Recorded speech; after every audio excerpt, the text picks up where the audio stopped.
golpe é contra o povo e contra a nação. O golpe é misógino, o golpe é homofóbico, o golpe é racista.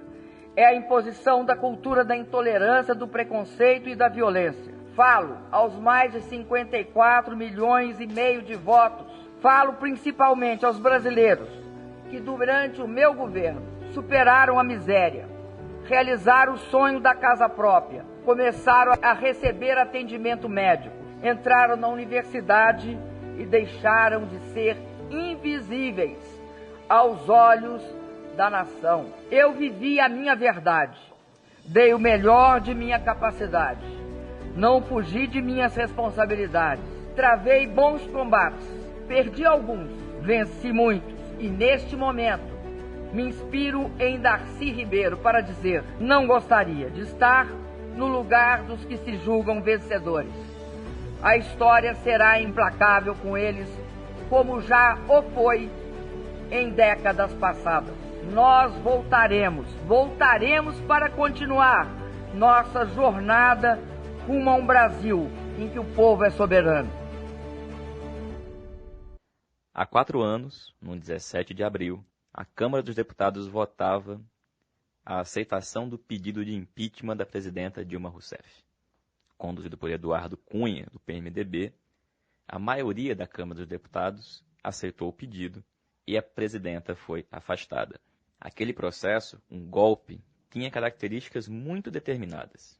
E seu objetivo era criar condições para isso que a gente está vivendo agora. Um governo autoritário, com o objetivo de atacar a soberania nacional, os direitos dos trabalhadores e trabalhadoras e realinhar o país aos interesses daqueles que apenas desejam as nossas riquezas. 17 de abril também marca a data do massacre de Eldorado dos Carajás. Em 1996, 21 militantes do Movimento dos Trabalhadores Rurais Sem Terra foram assassinados pela Polícia Militar, no Pará. Desde então, a data marca um Dia Internacional de Luta dos Trabalhadores e Trabalhadoras do Campo. A data, portanto, tem muitos motivos para ser bem lembrada e, portanto, a gente faz o registro no nosso podcast.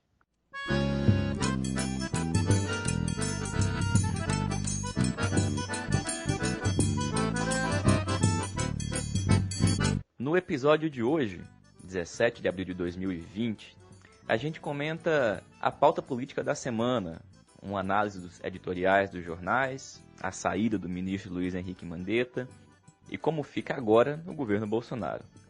Escutamos o companheiro Jonatas Moretti, advogado, militante do PT em Brasília, que nos fala sobre as mais recentes fake news relacionadas à dona Marisa Letícia. E a companheira Elisa Guaraná, professora da UFRJ e militante do PT, nos fala sobre a MP 905, que neste momento a gente não sabe se caduca ou não caduca, mas que por nós caducaria, afinal nunca devia ter existido. A Elisa comenta em particular quais são os impactos da MP para a juventude trabalhadora.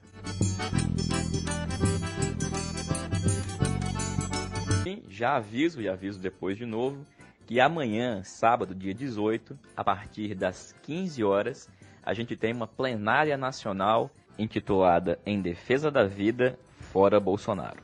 Uma plenária muito importante que todo mundo está convidado e convidada a participar e acompanhar, bem como assinar o abaixo-assinado para que o PT assuma e protagonize a luta pelo fim, pelo Fora Bolsonaro, pelo fim deste governo Bolsonaro-Mourão e a coalizão golpista.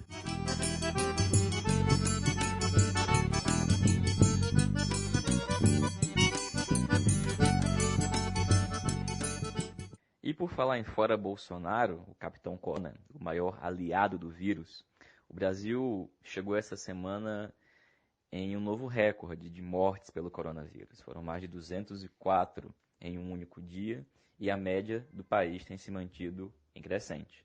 No entanto, esses números, ao que tudo indica, ainda são resultados de subnotificação. A capacidade do governo de realizar testes coloca o país em uma condição extremamente delicada.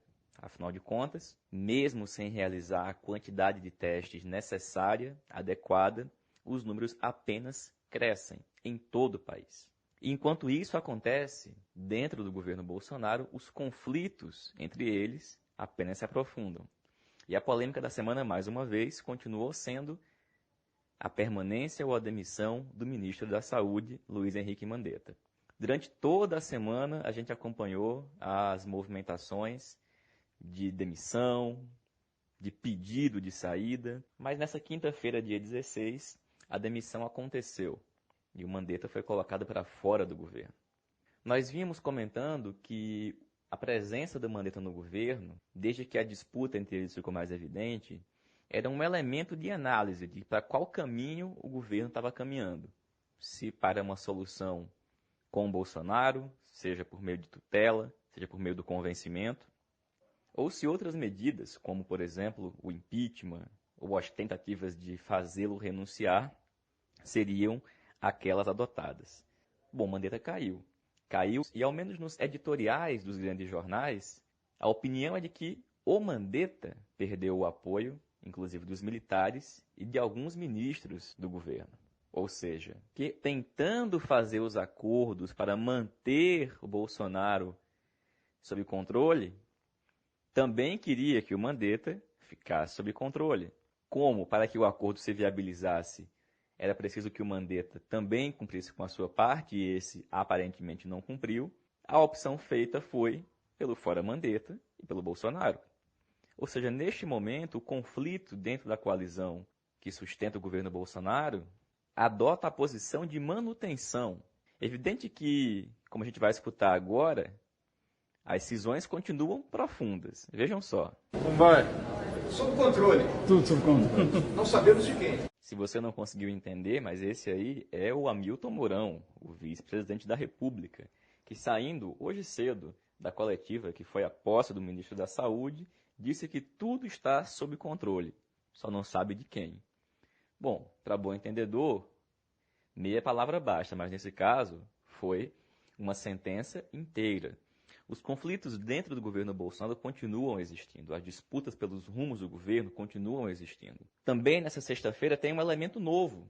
O Mandetta, o cara dos planos de saúde, que votou pelo teto de gastos, que votou a favor do golpe contra a Dilma.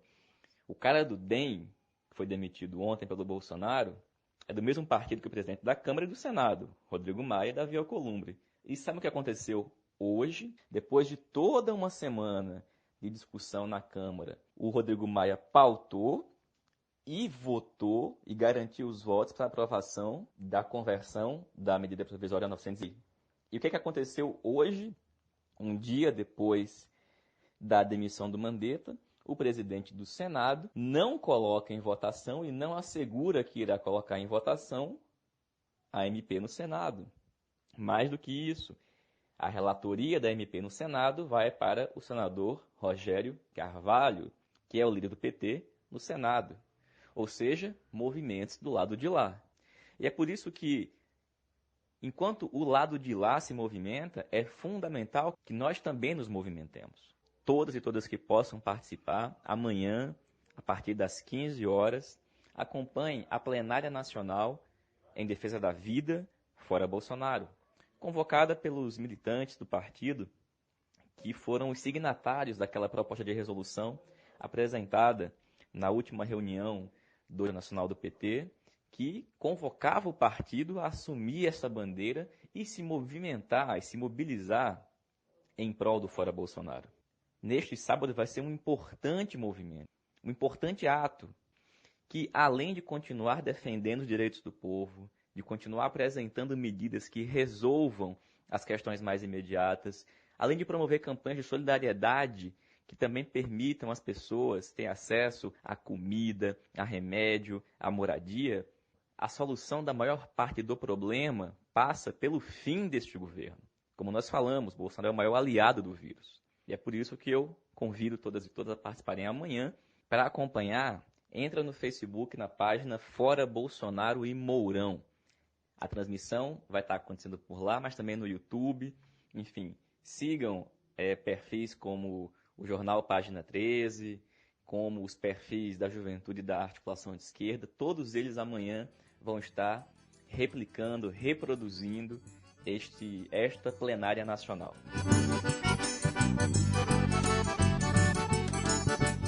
E dito isso, companheiros e companheiras, a gente escuta agora a companheira Elisa Guaraná. A Elisa é professora da Universidade Federal Rural do Rio de Janeiro, militante do PT, e comenta para a gente agora uma das medidas deste governo nefasto, a medida provisória 905. Para vocês terem ideia, é tão urgente derrotar esse governo e toda a coalizão golpista, que agora, em meio à pandemia, enquanto o Congresso Nacional está se reunindo de forma remota, aquele suposto centrão, ou seja, aquela direita que não quer se chamar de direita, para tudo que estava sendo discutido em relação às medidas de combate à pandemia, para transformar uma medida provisória em lei. Uma medida provisória que ataca direitos, que flexibiliza direitos trabalhistas, que precariza, em particular, a juventude. E é sobre ela que a Elisa comenta agora. Olá, Patrick. Obrigada mais uma vez pelo convite para participar do podcast A Esperança Vermelha, para tratar desse tema tão importante que é a medida provisória 905. Para quem não sabe, é uma medida provisória que tem como centro, né, a criação da carteira verde-amarela, mas também nessa medida provisória, que eu não vou poder discutir nesse momento aqui, entra muito mais coisa, né? Vários ataques de várias ordens que precisam ser olhados com mais calma.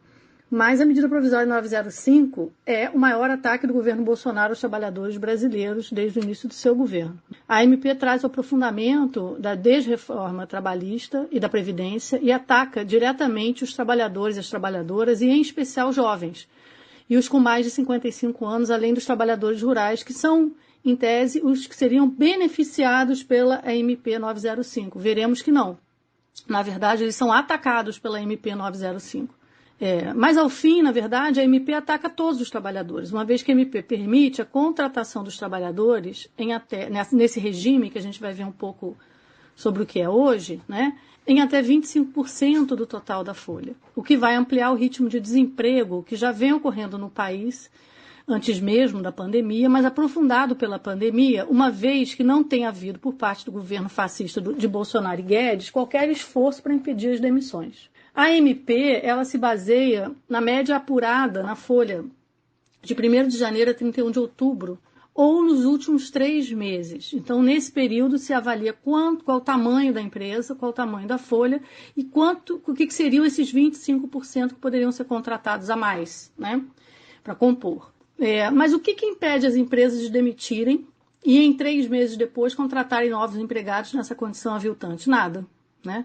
Então, na verdade, você pode tem uma série de possibilidades aí de substituição real da mão de obra que hoje tem seus direitos mais garantidos, mas ainda já muito atacados, né, pela reforma trabalhista, por essa verdadeira aberração que é a MP 905.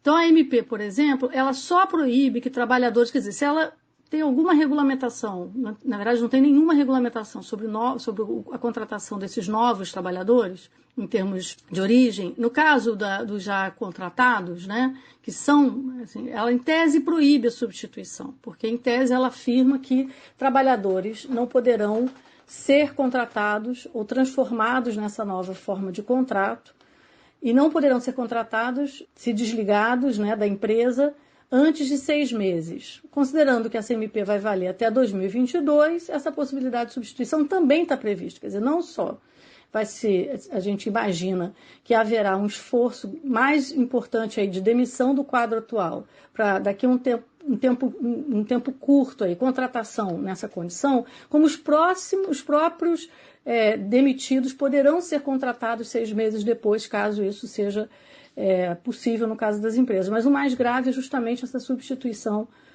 de quem ainda tem alguma segurança pela CLT por esse novo regime de trabalho. Mas tem muitos outros ataques aos direitos trabalhistas. A SMP, por exemplo, ela cria uma nova forma de pagamento de 13º e férias, que é inédito, né? Porque é o parcelamento mensal do 13º e férias, né? Que é algo nunca antes visto, também muito condenado pelos sindicatos. A indenização por demissão cai de 40% para 20%, a empresa não vai mais recolher FGTS e a alíquota do Sistema S, né? Inclusive, na demissão, ela não paga os 10% que ela pagava antes para o FGTS. O caso de acidente de trabalho no percurso para o trabalho, então, é mais incrível, porque eles passa a ser considerado acidente de trabalho como responsabilidade da empresa ou do setor de serviços, se este trabalhador estiver num transporte da empresa.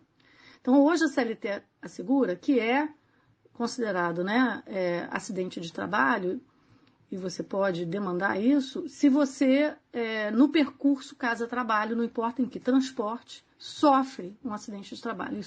Acidente nesse transporte público. Isso agora acaba. A não ser que você esteja sendo transportado pela própria empresa e comprovar a culpabilidade da empresa, você não terá direito a nada que seria, né, o seu direito como trabalhador acidentado nesse percurso.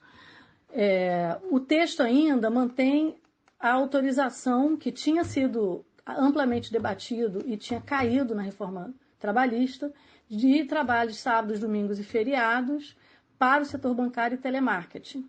E permite a extensão da carga horária até 8 horas diárias de carreira com jornadas diferenciadas, que estão previstas como carreiras diárias diferenciadas, desde que seja por convenção coletiva, acordo coletivo de trabalho, mas também em acordos individuais. Então, é o que a gente está chamando aí do vale tudo mesmo, né? Acaba com a exigência de inspeção prévia e aprovação de instalações quanto à segurança e medicina do trabalho em empresas, na verdade, em empresas de qualquer porte. Já estava previsto isso na Lei de Liberdade Econômica, agora amplia geral, né? E para piorar, institui a obrigatoriedade da dupla visita do auditor fiscal do trabalho para as micro e pequenas empresas. Só na segunda visita que vai haver, então, aplicação de multa, o que dificulta muito a aplicação de multa de infrações das empresas contra os trabalhadores. Por fim, ainda nessa linha, quanto aos débitos trabalhistas, a AMP ela muda a correção da dívida trabalhista, né, para a correção pela poupança. Então, esse passa a ser um cálculo, né, e com cálculo de juros simples e não cumulativo, né, o que vai gerar o fim de acordos, porque vai ser mais vantajoso para a empresa aguardar o fim de longos processos do que pensar num acordo. Para ela é mais vantajoso, ela vai estar essa dívida vai estar sendo regulada pela taxa mais baixa que existe no mercado, né? Na rescisão, ainda por cima, o trabalhador demitido sem justa causa também deixa de receber metade do salário que teria direito de receber até o fim do contrato, como está previsto na CLT. Mas o mais grave é a inserção.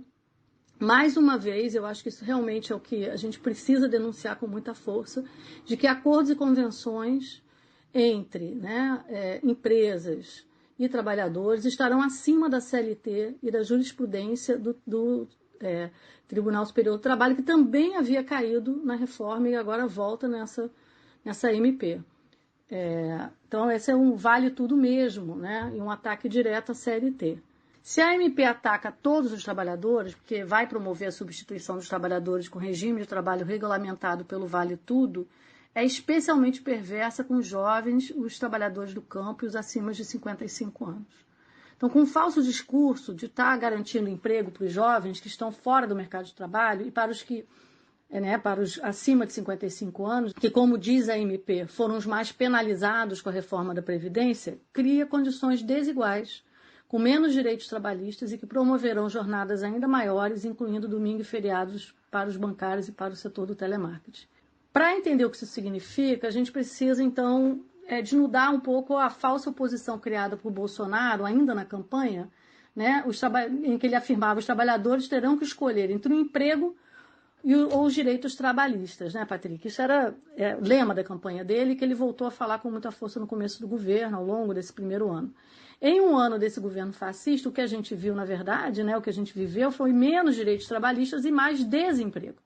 Então, esse ataque aos direitos trabalhistas não gerou mais emprego. O ataque à reforma da Previdência, que tinha também como narrativa a criação de empregos, também não criou empregos, né? A gente sabe que o que gera emprego, né, como a gente viu claramente nos governos Lula e Dilma, é movimentar a economia, né, com o aumento da renda da classe trabalhadora, do salário mínimo, das políticas sociais de garantia de renda básica. Se olharmos os dados de desocupação e subocupação dos últimos anos, até 2014, a gente tinha uma média, né, de desemprego, né, da taxa de desemprego, em torno de 7,5%. Hoje a gente está girando em torno de 12%. A subocupação é um índice formado por trabalhadores desempregados, os trabalhadores que trabalham menos horas do que poderiam, né, na média de contrato, e populações que poderiam estar ocupadas e não estão, né? Então, até 2014, essa era uma taxa de 2,5% no Brasil. Hoje é de 5,7% em média. A MP é cruel porque ela reforça uma representação social que desqualifica os jovens e os mais velhos. Os mais velhos, que deveriam estar a caminho da aposentadoria, agora vão trabalhar por força da condição de desemprego que estão vivendo e de adiamento da aposentadoria em condições de alta exploração. No caso dos jovens, é um cenário que merece um olhar mais cuidadoso, né? Quero falar mais especificamente sobre isso. No caso dos jovens, os jovens de 15 a 29 anos no Brasil são a população com a maior taxa de informalidade, desemprego e subocupação. O desemprego para os jovens de 15 a 29 anos saiu do patamar de 13% em média em 2014 para 21% em 2019.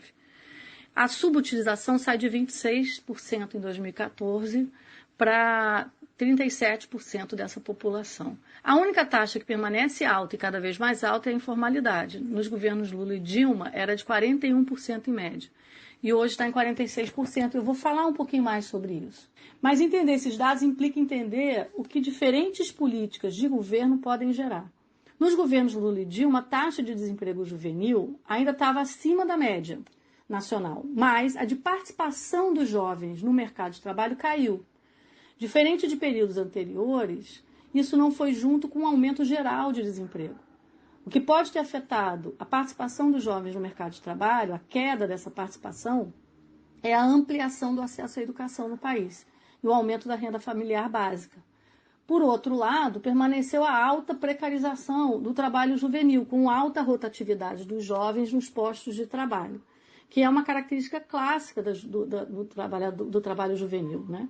É importante dizer que nos anos, então, do governo Lula e Dilma, a remuneração média dos trabalhadores jovens aumentou. Isso porque a renda média dos trabalhadores acompanha bastante aí, o aumento também do salário mínimo, né? Ainda assim, os jovens, e mais ainda as jovens mulheres, e os jovens negros, são a população trabalhadora que já vive as condições mais precarizadas, pior remunerada, com alta informalidade. Isso se deve a uma representação que ela desqualifica os jovens no mundo do trabalho, associa a sua condição de entrada no mercado com incapacidade. É como se fosse, a sua entrada é quase que uma benesse de quem contrata o jovem, porque o jovem está aprendendo, porque o jovem está em um processo de formação.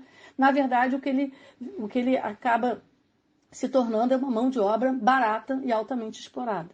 A informalidade, precarização e piores salários, eles são reforçados pela condição juvenil, o racismo estrutural e pela exploração desigual das mulheres no mercado de trabalho. É por isso que as mulheres negras jovens sofrem ainda mais com o desemprego, a precarização e a informalidade. Aí essa carteira verde e amarela, na verdade, ela vem sacramentar a desqualificação da juventude trabalhadora brasileira e liberar geral para os empresários. Setor de serviços no campo e na cidade, para explorarem de forma aberta e legalizada a juventude.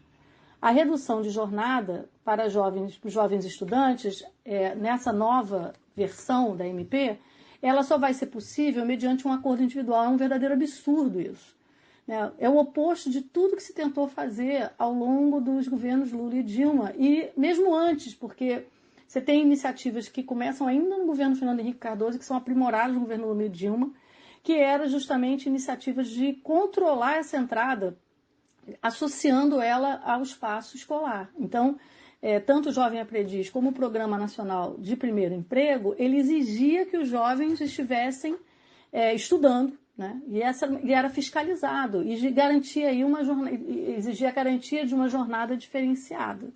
Agora, para ele ter uma jornada diferenciada, esse jovem vai ter que negociar com este empresário nessas novas condições, né? Então, o governo, ele piora, de um lado, as condições de acesso à educação, com seus constantes ataques à educação pública, piorando as condições de vida da população brasileira, e joga aos leões os jovens e os mais velhos, né? Votar isso em meio à pandemia só demonstra, então, para a gente que esse governo Bolsonaro e o campo no Congresso, porque isso passou na Câmara por movimentação da maioria da Câmara, encabeçada pelo Rodrigo Maia, então a gente tem que entender que segue como prioridade no Congresso brasileiro e por esse governo, né, a pauta ultra-neoliberal, capitaneada sim pelo Rodrigo Maia, e que não estão preocupados nem um pouco aí com os trabalhadores brasileiros em preservar vidas. Estão sim garantindo a aprovação de tudo que não conseguiram em tempos normais de disputa.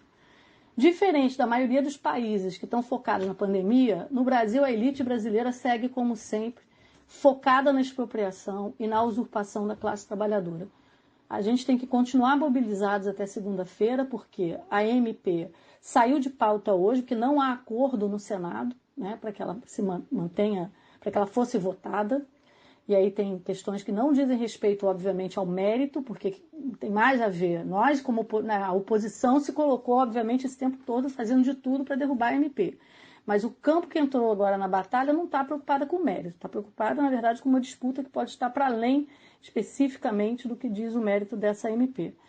Mas retirou de pauta, mas ela pode ser votada até segunda-feira, quando ela finalmente caduca. Então, a gente tem aí pela frente um esforço, né, de mobilizar até segunda, e depois, né, a gente tem que continuar mobilizado, uma vez que esses muitos outros ataques estão na ordem do dia, né, no Congresso, mas vamos mobilizar nas redes até segunda com a hashtag caduca MP905 em defesa dos trabalhadores brasileiros. Quero agradecer mais uma vez, Patrick, é um prazer poder estar aqui no podcast A Esperança Vermelha. Um abraço. Elisa, companheira, um abraço, sim. Eu que agradeço a tua participação de área muito, muito importante que você traz aqui no debate sobre a situação da juventude trabalhadora e os impactos dessas medidas nefastas desse governo. É isso, gente. Caduca MP, essa medida provisória cair e, se possível, levar o governo junto.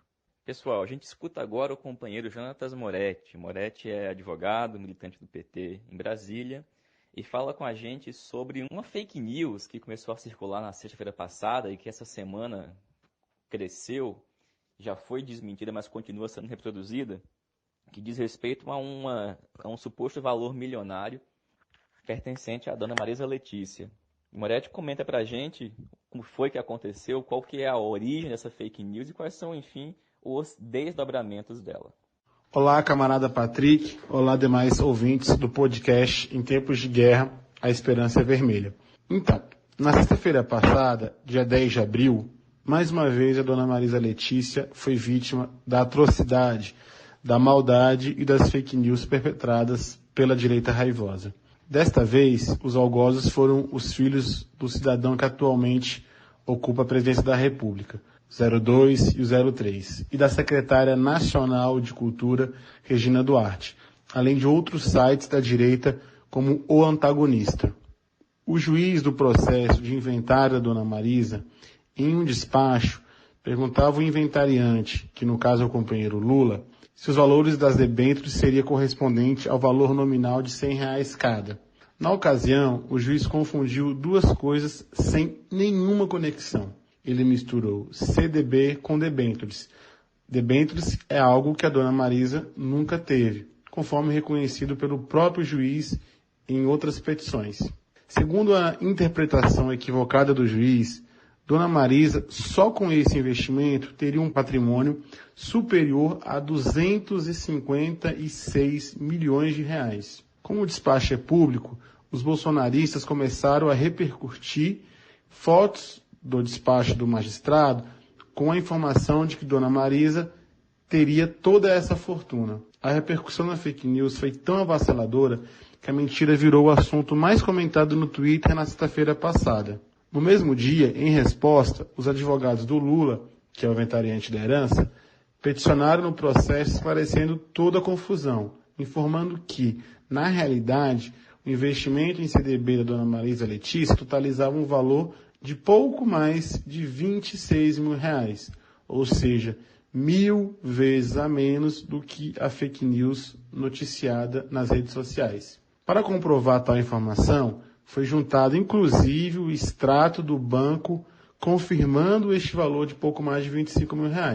Uma prova tão cabal de que a notícia de que a dona Marisa Letícia tinha uma fortuna era falsa, era para acabar imediatamente com a fake news. Mas não é assim que os bolsonaristas funcionam. Eles não recuaram, não assumiram o erro e continuaram espalhando as mentiras. Para termos uma ideia, até hoje, dia 17 de abril, uma semana depois, a postagem falaciosa ainda continua no Instagram da secretária nacional de cultura do governo federal, a atriz Regina Duarte. Analisando o caso, uma dúvida que fica é se o juiz de fato se confundiu ou fez o despacho intencionalmente como forma de prejudicar a reputação da dona Marisa Letícia e do Lula. De todo modo, após todos esses esclarecimentos, questionado sobre o ocorrido pela imprensa, o magistrado limitou-se a afirmar que não se pronuncia sobre processos que estão em tramitação sob sua responsabilidade. Importante resgatar, companheiros, que essa não foi a primeira vez que dona Marisa Letícia é vítima de fake news ou uma grande injustiça judicial. Durante a tramitação dos primeiros processos contra o Lula, Triplex e do sítio de Atibaia, ainda em 2016, processos comandados à época pelo político juiz Sérgio Moro, dona Marisa ficou muito magoada com a busca e apreensão dos iPads dos seus netos, que à época tinham apenas 5 anos. Assim também como ficou bastante chateada com o vazamento e revoltada com o vazamento das conversas dela, Marisa Letícia, com o Lula e das conversas também da dona Marisa Letícia com os seus filhos, que nada tinha a ver com os processos em investigação ou em julgamento. Ainda sobre isso, dona Marisa sempre se recordava do sofrimento, do bullying que os seus netos sofriam na escola. Lembremos também que a prisão do Lula, ocorrida no dia 7 de abril de 2018, foi justamente no dia do aniversário de nascimento de dona Marisa Letícia, que havia falecido no ano anterior. Recentemente, quando do lançamento de uma biografia sobre dona Marisa Letícia, ela foi novamente vítima de fake news, quando na ocasião foram espalhadas notícias falsas de que ela não teria morrido e estava escondida na Itália, ou que teria ficado milionária vendendo produtos da Avon. Por fim, amigos e parentes mais próximos sempre relembram que as humilhações sofridas, em especial o caso de busca e apreensão em sua casa, comentado anteriormente, abalaram de uma forma tão avassaladora que afetaram de forma definitiva sua saúde. Como homenagem a essa grande mulher, continuaremos na defesa intransigente de sua trajetória íntegra e militante, sempre na defesa da classe trabalhadora. Moretti, meu velho, obrigado, valeu, companheiro. E pessoal, este foi mais um podcast em tempos de guerra, a esperança é vermelha. Encerramos o programa de hoje, neste 17 de abril. Lembrando que amanhã, dia 18, a partir das 15 horas, tem plenária nacional em defesa da vida, fora Bolsonaro e fora Mourão.